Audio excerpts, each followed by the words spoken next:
Would there be anything else? Yes, do you have a Miss Piggy?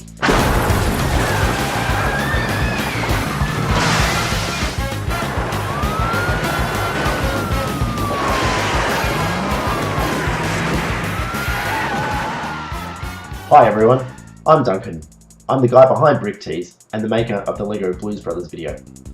I thought I would make a little video to show you a bit of the history of Bricktease and how the Blues Brothers video came to life.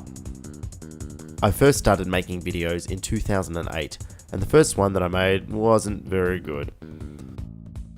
Over the next few years I did some more. A big moment came for me in 2012 when I remade the opening titles to the Australian TV show Adam Hills in Gordon Street Tonight.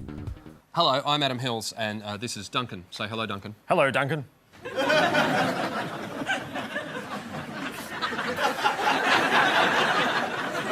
Not only is Duncan in the audience for tonight's show, but during the week he sent us a version of our opening titles made entirely out of Lego. We thought it was so good we decided to replace our titles tonight with Duncan's version. So, here it is. Yeah, that was embarrassing. But from there, Bricktease was born. For 2013, I set myself a goal of one video a month. Some of the cool things this year have been the surprisingly popular Casino Royale video and 2 music videos I got asked to make. I tried to make my original videos interesting and visually appealing so that you see and feel more than what you would expect with just a toy. So maybe take a few minutes and check some of them out. Your file shows no kills, and it takes 2.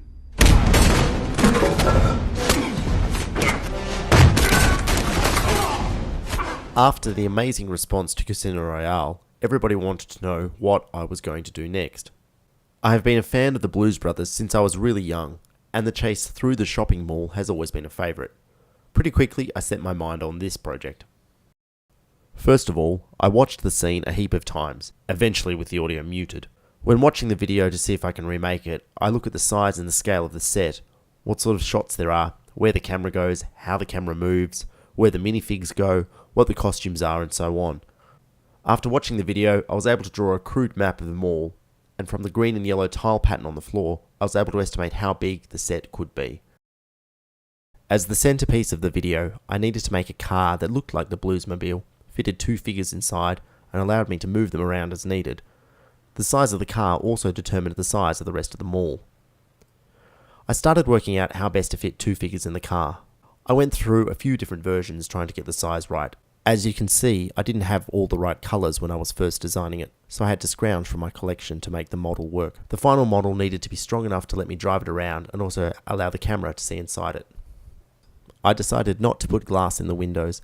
Glass reflects the light and the picture in ways that my camera cannot deal with, so it was easier to go without it. It also made it easier for me to move the figures around inside the car as needed. From the video, I could tell that the police cars were essentially the same design. Rather than make any major changes, I kept the same model except with putting the police lights on top. When I had a final design that I liked, I turned to the LEGO Digital Designer program and manually rebuilt it in there. This gave me a detailed piece list, which, with the help of bricklink.com, allowed me to order in all the pieces to make the Bluesmobile and 2 police cars, and with the Digital Designer I had the instructions to build the cars. It was at this point that I realised this video might just work. After watching the scene a few hundred times, I was able to work out that the mall is essentially one long corridor with an L-shaped corner at one end. Most of the action happens in 2 areas, one outside the Toys R Us and the other near the corner with the Oldsmobile store. Because I didn't have a big enough table, I divided the set into 2 parts. I calculated how many windows and tile pieces were needed for the largest set and ordered them through Bricklink. There are nearly 900 separate floor tiles in the set. I also ordered dark blue pieces for the walls above the shop and lots more grey and dark grey pieces for the pillars and backs of shops. The shops also needed items to go in them. There were also dark red bricks for the awnings throughout the mall, extra clear pieces for the breaking glass, new costumes for all the mannequins, the policemen and the Blues Brothers. There were over 5,000 individual pieces and bricks used throughout the set. I'm sure the number is a lot higher than that, but I didn't actually count them all. Using the size of the tiles, I built a map of the store using Microsoft Excel, which let me easily and neatly set everything around a grid, just like Lego. This plan let me set where the 2 different sets would start and end. Following the plan, I built the tiles for the first set and then built up the walls. There was between 8 and 10 hours work to go from nothing to a finished set, which measured about 160 centimeters by 80 centimeters. The first scene I built was the corner around the clothes shop and the Oldsmobile store. To make sure the mall had depth, I put the dual store wall down the end so that if you looked down there you could still see something. The last bit I built was the outside bit where the Bluesmobile bursts out of the mall. About 4 hours work for less than 5 seconds of footage. All the scenes were built so that the windows that the cars crashed through could be easily removed. Something I've learned from earlier videos is that you have to dismantle the whole set, it takes forever, and you're more likely to make things move that shouldn't. I am a big believer that my videos should be completely immersive so that you forget that you are looking at little toys moving around photo by photo. This includes hiding all the walls and furniture in my room so that you can't see them. The only non-LEGO elements are the lighting, which you can sometimes see, and a few digitally added shop signs. For lighting, I use a bunch of color controllable LED lighting strips that I bought from IKEA. These work well for a number of reasons. Firstly, they give me a good amount of light that doesn't cast shadows from outside the set. In my first few films, I hadn't thought that far and have shadows jump all over the place as I move around between the shots. Secondly, these lights allow me to alter the color, which I find works best if done on the set rather than as an after effect. You'll see that I film with a yellow light, and then using filters in the camera, I make it all look white in the final video. I went through the video and separated the film into each of the different camera angles. I worked out which of the sets the shot was on and then assigned them a number based on the set and sequence. When photos get taken, they are saved in a folder named to match that so that I can go and find them when I need to.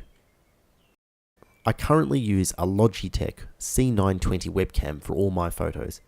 It is a neat little compact webcam that takes brilliant quality photos with a huge range of zoom and lighting options I can change with the native Logitech software. The only pain is the 3-second delay when I press take photo. With this webcam I can take between 50 and 100 photos in half an hour. I currently work at 15 frames per second worth of footage, rendering at 29 frames per second. I certainly want to increase the frame rate, but at the moment this is as fast as I'm comfortable with. Please check out some of the other LEGO animators out there on YouTube, as some people have things so incredibly lifelike it is amazing. I'm working towards this speed and I've doubled my own frame rate in the last 12 months. The photos save straight to my computer so I can instantly add it to the video and see how it looks. When taking a new shot, I align the camera to as closely as the original as possible. Sometimes I can't get it exactly right as the scale between the LEGO and real versions is a little different.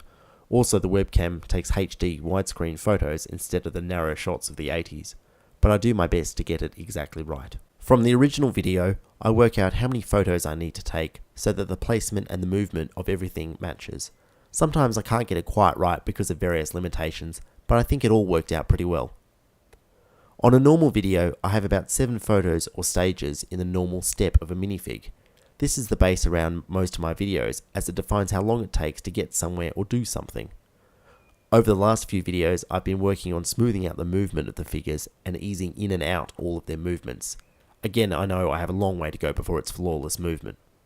Fortunately for this video, most of the movement is in the cars. It took a while to work out how far the cars needed to move in a single frame for them to move at the right speed. I filmed this sequence first, and as you might see, the car speeds up at a point. Hopefully it looks fine, but it took me a few goes to get it all right. When the cars crashed through the windows, I had to explode the windows in a realistic way. I found it best to do a combination of removing the window and replacing it with smaller pieces so that it appeared to be cracking and exploding. As the car goes through the window though, the glass needs to keep breaking and shatter across the car and the ground. This is probably the most tedious part of the whole video. Some of the bits had so many pieces or windows to break that I was only taking one photo every 15 or 20 minutes. I was quite pleased when all these shots were done. One of the other difficult parts was filming inside the cars. You can see here that I basically built the camera into the car so that they could move together, but it then made it really hard to move the figures inside the cars so you get the jolted movement. A common question from other videos has been why I don't animate the faces of the figures as they talk, and I know for some people it would really tie the whole video together. For me, I find that videos with talking faces break the illusion of the LEGO video, because the movement of faces never looks quite right. There are some great videos out there of how you can do it quite right, and maybe I'll get there one day. For my original LEGO videos, I also don't do dialogue because of a fear that my voiceover attempts will wreck the whole thing. I also would like people to concentrate on the visuals and the story. And I also appreciate the challenge of telling stories without words. I use Sony Vegas to make the video, only because it is the video program that I know how to use. I would love any suggestions on other programs that are good to use for stop animation. Vegas lets me load the images straight into the video at the right frame rate so that I can instantly see how the video is coming together. And then I can switch back and forth to see how the picture compares to the original. I apply a few little filters to adjust the overall picture, including a minor noise filter so that the picture keeps moving even when the frames don't. For when objects have to fly in the air, like this box, I use clear bricks to hold them in the air as needed when I take the photos, and then Photoshop the bricks out later. The Blues Brothers video took about 70 hours to film, although that was often because I was distracted doing other things at the same time, and there are some 2,400 photos in the final video. Thank you so much for watching my videos. Thank you for watching anything that I do. I just make the videos to have fun, and it's great that everybody watches them. Please subscribe to me on YouTube and follow me on Facebook and Twitter. I have plenty of new videos planned, and if you think of anything that could do with a Lego makeover, let me know. I would love to answer any questions that you have, so please ask them in the comments down below, and I'll do my best to answer all of them. And lastly, a huge thank you to my parents. Thank you for supporting me, not just with my Lego, but with all my other crazy ideas.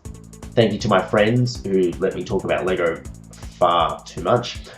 Thank you to my new friends in Clug, especially for those of you who lent me some pieces to make this video. And again, thank you to everybody who's watched my videos. It means a lot to me. Thank you.